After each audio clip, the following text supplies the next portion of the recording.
बिस्मिल्लाहिर्रहमानिर्रहीम। अस्सलाम वालेकुम फ्रेंड्स, और you all, I hope you will be fine. Friends, मुझसे एक कैंडिडेट पूछ रही थी कि नासिर काज़मी के कलाम में उन्होंने पढ़ा है कि हुस्न है, मानी खेज़ी है, गिराई और गहराई है, तड़प है, दिल सोजी है, हुस्न यास है और याद माजी की चुभन है। तो वो पूछ रही थी कि गहराई और गिराई में क्या फ़र्क है, क्योंकि अगर इन दोनों में कोई फ़र्क नहीं है, वो कहती हैं कि मैंने एक टीचर से पूछा है तो उन्होंने कहा इसमें कोई फ़र्क नहीं है। हालांकि इसमें फ़र्क है। अगर इन दोनों में कोई फ़र्क ना होता तो दोनों लिखने की क्या ज़रूरत थी, गहराई और गिराई।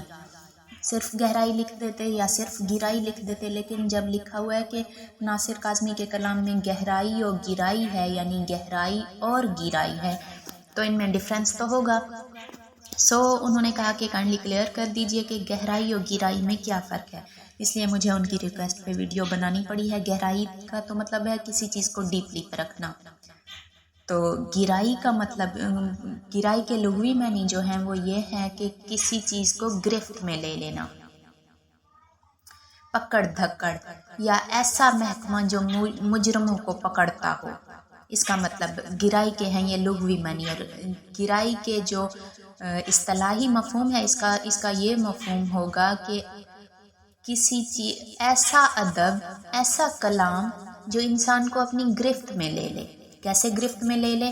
अब नासिर काज़मी की गज़ल को हम पढ़ते हैं, एक गज़ल पढ़ के हमें दिल करता है हम उनकी मज़ीद गज़लें पढ़ें, यानी उनके कलाम में ऐसी चाशनी होना, ऐसा लुत्फ़ होना, उसे पढ़कर हमारा दिल करे कि हम मज़ीद पढ़ें, उनका मतलब पढ़ें तो उनकी पूरी गज़ल पढ़ने को दिल करे।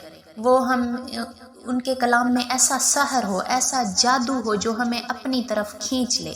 इस चीज़ को कहते हैं गिराई। वो हमें अपनी गिरफ्त में ले ले, हम उसे पढ़े बगैर रह ना सकें, इतना खूबसूरत हो, इतना अदबी चाशनी हो, इतना लुत्फ़ हो उसमें, इसे कहते हैं गिराई। आई होप आपको क्लियर हो गया होगा। अगर नेक्स्ट कोई क्वेश्चन पूछना हो तो कमेंट कीजिएगा, मैं उस पर वीडियो बना दूँगी। Thanks for watching. अल्लाह हाफिज़।